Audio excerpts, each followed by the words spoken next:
Our very special keynote speaker is in the house. He really needs no introduction, but in the interest of time, I will be brief. This legendary radio talk show host is nothing short of a human dynamo. He operates at an amazingly high level at the intersection of politics, pop culture, and performance artistry. He's a communications industry entrepreneur. He's the co-founder of Blaze Media, who's made his mark on radio, TV, and live events, not to mention being a 13-time #1 best-selling author, and one of the few in history to have had #1 national bestsellers in the fiction, nonfiction, self-help, and children's picture book genres. As an elite nationally syndicated radio talk show host, his passionate, informative, and entertaining conversation attracts millions of listeners on more than 400 stations nationwide.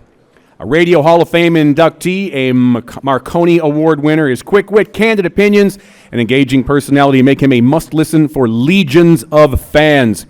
He is also a former Talkers Freedom of Speech Award recipient. 2024 marks the 22nd year that his show has been in national syndication with premier networks. Ladies and gentlemen, Talkers 2024 Radio and Beyond, pleased to present to you Mr. Glenn Beck.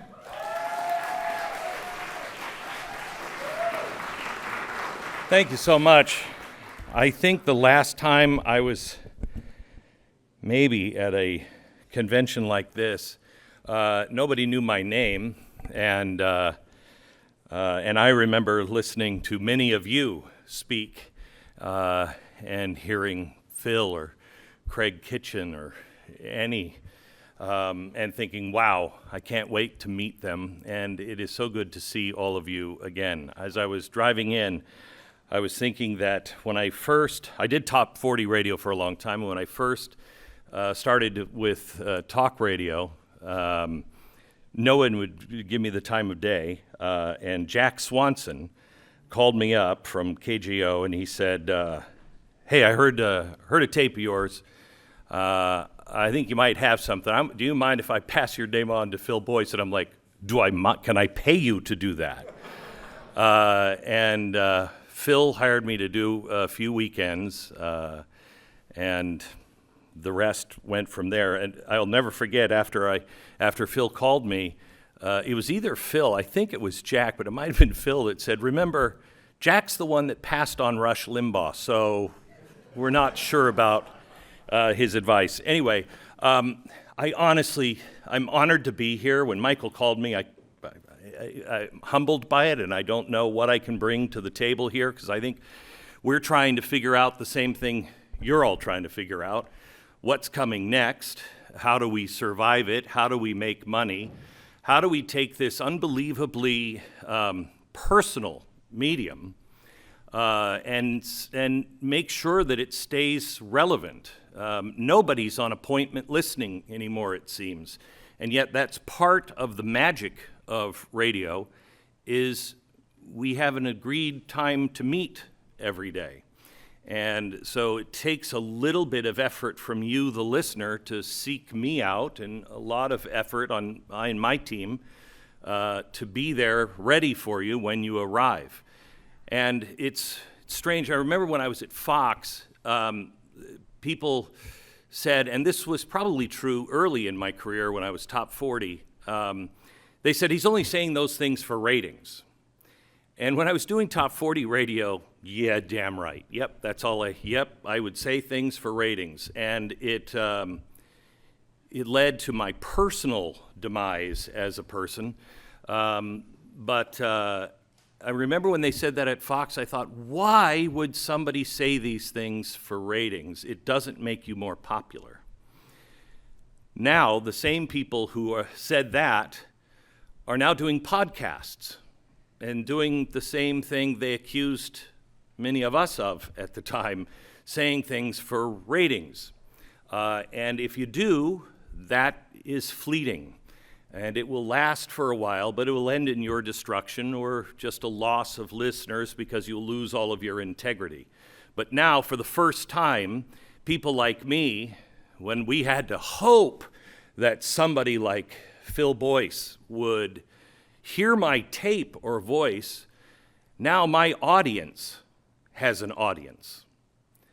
And everyone has an opinion, and everyone, excuse the French, has an asshole. So we're all exactly the same. What makes your opinion worth listening to? What motivates me as a listener to listen to you over the 5 million choices out there? And it's not going to be just somebody else's opinion. And it might be fireworks for a while, but a short while. Somebody else, he's saying the things that, nobody says. Everybody wants to say, but they don't. Well, if those things aren't responsible, especially in today's world, you won't last long, and everything will go down. This morning I got up and I thought of all of you and who I would be speaking to, and I thought of the things that I have learned from the people like you, the people that I've worked with for so long, the people who gave me jobs, the people who actually took the time to take, at the time, a 13-year-old kid and teach him. And the things that I learned along the way that I think are invaluable, whether you're talent or whether you run a company. And I just made a few notes, if you don't mind. Most people are afraid to be themselves because they don't necessarily know who they are. If you do what I do, you will find out who you are really quickly because the audience is vicious, absolutely vicious. If you're not who you say you are, if you don't know what you're talking about, they'll tear you to pieces, and you will know who you are. But in all walks of life, it has to start, know yourself first, because everything changes from that. You can then say what you mean and mean what you say, which is item number 2 on my list. Say what you mean what you say. I have no problem disagreeing with anyone. In fact, I can't do anything. I can't do anything in life. I can't negotiate for a car, happily, if both of us aren't in agreement that you're going to say what you mean and mean what you say. I can't negotiate a contract or a deal. I can't please my listener or piss my listener off, whichever way it may fall on a particular day, if I'm not saying what I mean and mean what I say. If you fail on that one, you will find yourself where I found myself in the 90s, at the bottom of a bottle. No one wants to talk to you. As an alcoholic, you become a very good liar. Believe me, when you've lost absolutely everything, you realize that your word is the only thing that matters. 3, never bluff. I learned this from a businessman. He was a titan of the oil industry, and he taught me never to bluff. He said, don't ever want something so much, and don't ever bluff. And this goes in every aspect, not just negotiation. Say what you mean what you say. I will do this if you do this. And never go too far. Never bluff. That way no one's ever surprised. And I have to tell you, when you're surrounded, especially here in New York, like I was with TV people, they don't understand you if you don't bluff. You scare the hell out of people when you're just telling them the truth. No, I'm not going to do that unless you do this. They think you're playing a game. No. You win all the time with the people that you want to work with. Surround yourself with people who are better than you. Everybody says that, but I think it's usually that are smarter than you. I agree with that, but surround yourself with people who are better than you. I don't know about you, but I struggle to be a good man. I struggle to do the right thing every day. I can only make it if I'm around other people that are also struggling to be a better man, a better person. And then when you do that, you end up with a company like I am so blessed to be a part of now, Premier, and also the Blaze. People tell me all the time, man, your people here are so great. I know, because they're better than me. I hired them because I want to be more like them. This one is a tough one. Know your audience. Who is our audience today? How do you even measure that today? What focus group is going to tell you that, and then have that couple with know who you are and say what you mean? That's tough. But it's not just know your audience. It's love your audience. The problem, I don't want to go political here, but the problem with the GOP is I don't think they like their audience. I don't think they like them. They like their parties, they like whatever, but they don't like the people in the center of the country. And people know that. You can feel it. When you truly deeply care for your audience, everything changes. Your relationship with them becomes so deep because nobody really cares about those people usually. They're used to that. Know what you know what you don't know, but what you don't know, learn about before you break a rule. There is something about breaking the rules that everybody thinks is cool, but breaking the rules, intellectually sound breaking of the rules, is scary as hell, because everyone will tell you that rule was put in place because this, and this will happen. You can't do that. Nobody does that. Your first question should be, why doesn't anyone do that? And most likely, nobody really knows. They're all bluffing because most people are sheep. Most people are afraid to be different because they don't know who they are. They don't know what they know. They don't ever ask the question, why? Once you know the reason why, and you have good people around you to go, okay, this doesn't make any sense to me. Why are they doing this? Why are we spending so much money to do this when we could do it this way for half the cost? Why? Not just going in and saying we have to cut. Finding the reasonable ways to cut, which will actually make you better and more efficient. Everybody told me, you can't stream television on the internet. Netflix wasn't doing it when we started. The only people that were doing it was Major League Baseball. We had to ride on the spine of Major League Baseball for the first 2 years. Our biggest problem was buffering. Try getting an audience to watch something where every 15, 20 seconds the wheels start spinning. Everyone said, in fact, Roger Ailes said, "You're not really going to do that internet thing, are you?" And I said, "I am. I think it's the future." He had let time pass him on that one front. I think we all maybe get to a point to where we're no longer intellectually curious. We no longer are looking for the next wave, but they are going to be hitting the shore one after another after another. You better become a very good surfer, because nothing is going to stay the same for very long. The last two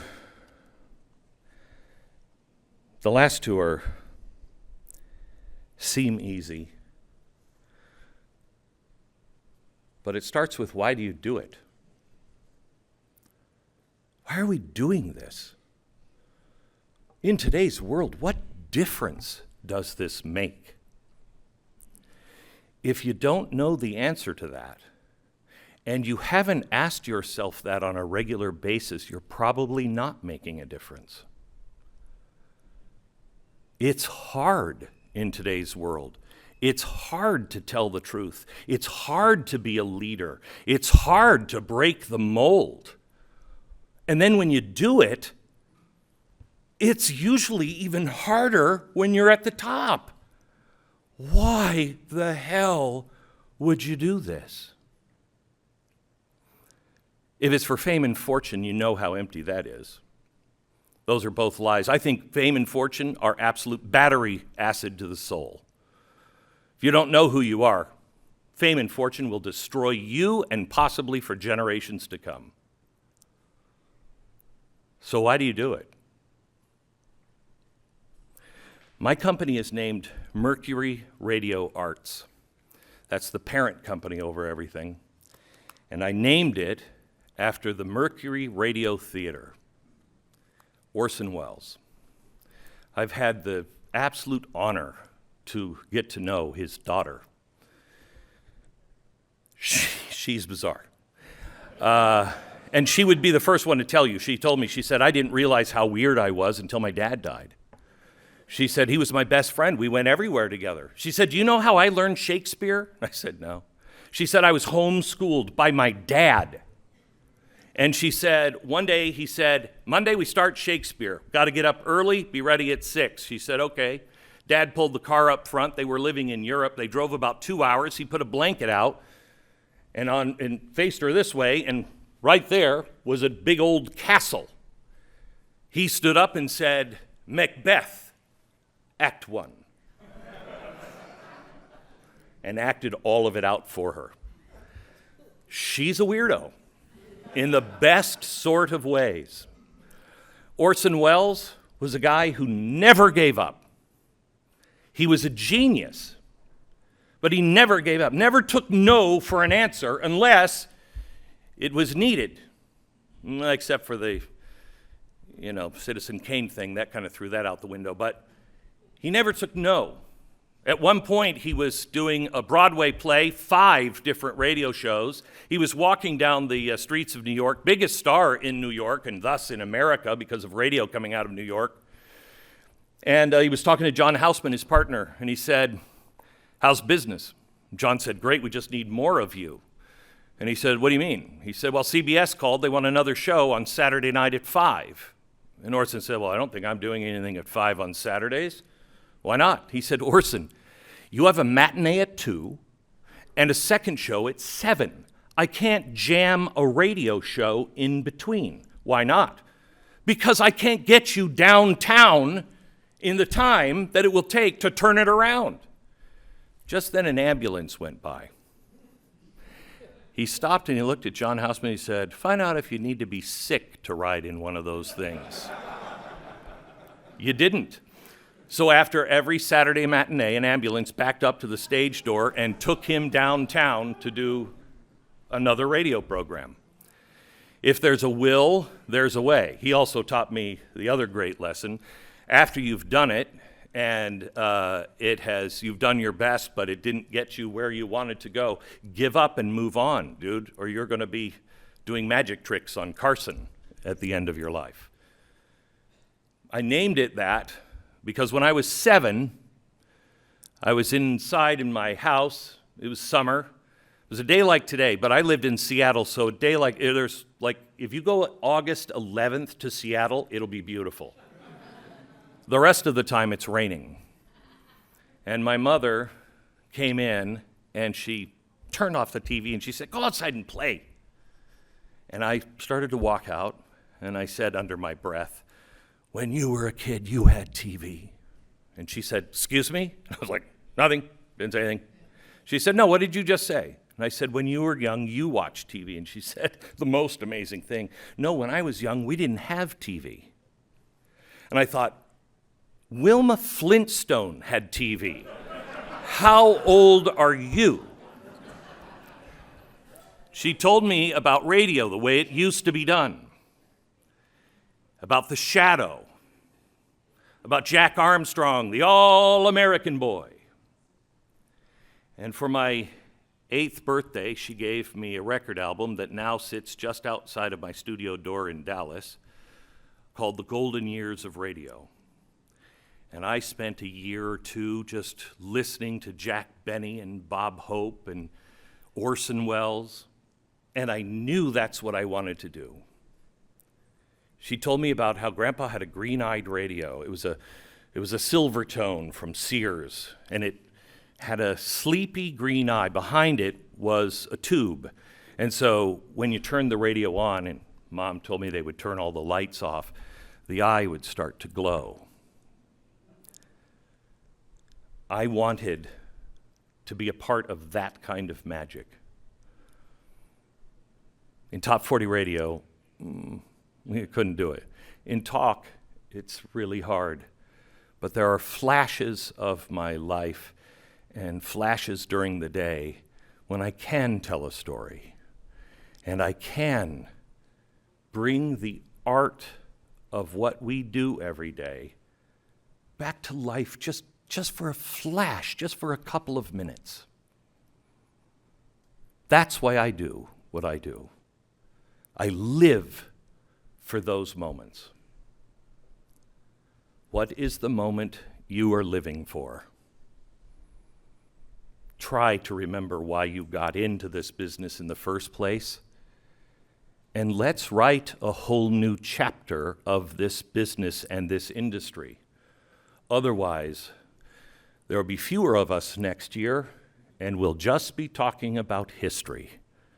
Let's write the future. Thank you.